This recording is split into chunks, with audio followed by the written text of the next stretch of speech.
کسی کو نقصان نہیں پہنچانا چاہیے. اللہ تبارک و تعالی جس کی حفاظت فرمانا چاہتا ہے، کوئی بھی شخص لا کسی کو نقصان پہنچائے، اللہ رب العالمین جب حفاظت فرمانے پر آ جاتا ہے تو حفاظت فرماتا ہے. جیسے حضرت یوسف کی کنویں میں حفاظت فرمائی.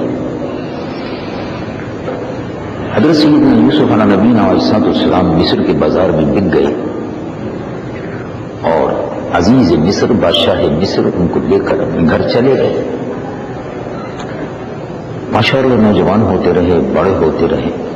ادھر حضرت یعقوب علیہ السلام آپ کے فراق میں، آپ کی یاد میں روتے رہے. روتے روتے اس محبت پدری جو فطری ہے، محبت پدری، اس میں روتے ہوئے حضرت یعقوب علیہ السلام کی آنکھیں جو تھی وہ جاتی رہی، نابینا ہو گئی. وَبْيَضَّتْ عَيْنَاهُ مِنَ الْحُزْنِ فَهُوَ كَظِيمٌ.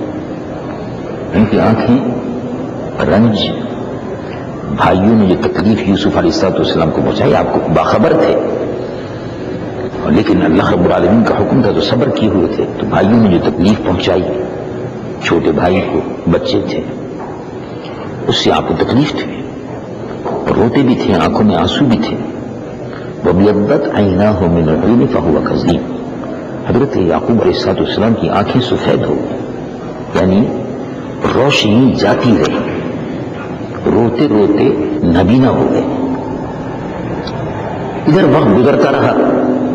مختصر یہ کہ حضرت یوسف علیہ نبینا علیہ السلام کیونکہ حسین تھے، جمیل تھے، تو مصر کے بادشاہ کی بیوی جو تھی، عزیز مصر کی بیوی زلیخا، وہ چاہتی تھی کہ کسی طرح حضرت یوسف علیہ السلام کو اپنے جال میں پھنسائے.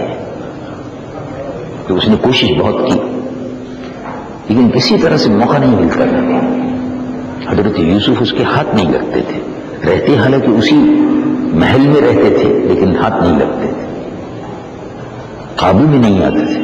اس نے ترکیب یہ کی، کچھ ایک نئی جگہ بنوائی، محل نما جیسا جگہ بنوائی، اور جگہ بنوانے کے بعد اس میں کمرے اس قسم کے بنائے، ایک کمرے سے دوسرا کمرہ، دوسرے سے تیسرا، تیسرے سے چوتھا، چوتھے سے پانچواں، اور اس کے بعد ایک ہال کمرہ جس کو آج کل کی اصطلاح میں کہتے ہیں بیڈ روم، سلیپنگ روم، سونے کا کمرہ.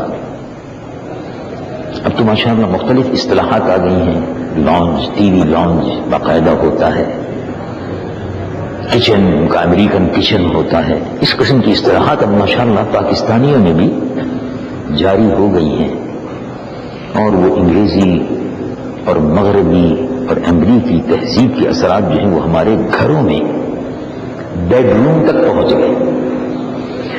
یعنی بیڈ روم تک اب ٹیلی ویژن، اور ٹیلی ویژن کے ساتھ وہ ایک اور چیز بھی ہوتی ہے، وہ یا وی سی آر. تو ٹیلی ویژن کے ساتھ وی سی آر، یہ وی سی آر جو ہے اور ٹیلی ویژن جو ہے، اس کے ذریعے سے مغربی تہذیب، ثقافت اور بے حیائی وہ گھروں کے اندر ہی نہیں بیڈ روم تک گھس گئی، سونے کے کمرے تک گھس گئی. بس اب اللہ تبارک و تعالیٰ نے رحم فرمائے. چنانچہ وہ حضرت یوسف علیہ نبینا علیہ السلام کے لیے جو اس نے جال بچھایا تھا، تو کمرہ جو تھا سونے کا کمرہ، انہوں نے کہا کہ میں نے بڑا اچھا مکان بنایا ہے، بڑی اچھی جگہ بنائی ہے، ایک نئی جگہ بنائی ہے،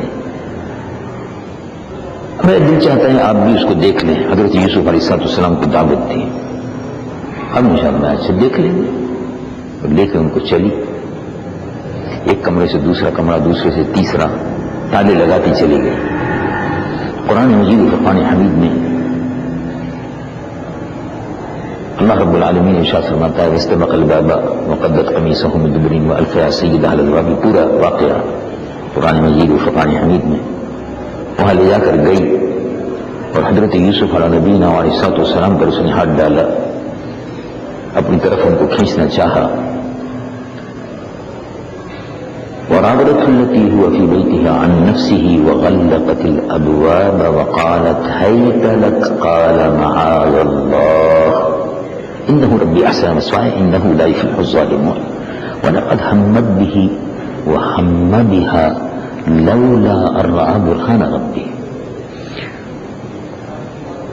وہ دروازے سے لے کر گئی اور وہاں جانے کے بعد اس نے حضرت یوسف علیہ نبینا علیہ السلام سے اپنی بری خواہش کا اظہار کیا، بدکاری کا اور منہ کالا کرنے کا اظہار کیا، زنا کا.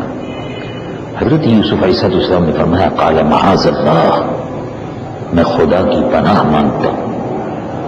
اس لیے کہ ظاہر ہے تمام شرائع میں یعنی تمام شریعتوں میں ہاں وہ حضرت نوح علیہ السلام کی ہو، خواہ وہ ابراہیم خلیل اللہ کی ہو، اور خواہ وہ حضرت موسیٰ کی ہو، خواہ حضرت عیسیٰ کی ہو، اور وہ تمام کتابیں جو مقدس کتابیں ہیں آسمانی زبور، توریت و انجیل، ان سب میں زنا کو حرام قرار دیا گیا ہے.